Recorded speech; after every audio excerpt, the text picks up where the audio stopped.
ఎంత కృంగిపోతూ ఉన్నావో కదా, ఎంత నిరాశపడుతూ ఉన్నావో కదా.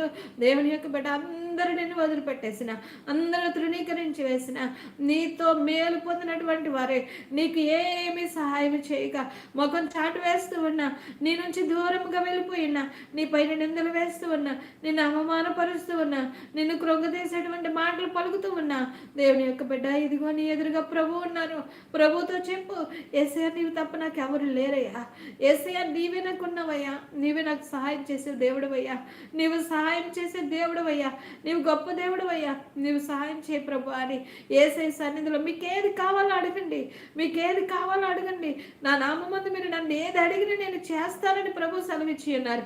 మీ యొక్క ఆరోగ్యము కొరకు ప్రార్థన చేయండి, మీ బిడ్డల కొరకు ప్రార్థన చేయండి, మీకు ఏది కావాలో అడగండి. ఒక్క నిమిషం, ఇదిగో ఆయన వింటూ ఉన్నాడు. విశ్వాసముతో అడగండి దేవుని పిల్లలారా, నమ్మకముతో అడగండి దేవుని పిల్లలారా. దేవాది దేవుడు నిన్ను తృణీకరించక ఆయన నిన్ను తన భుజముల మీద వేసుకుని ఏం కావాలి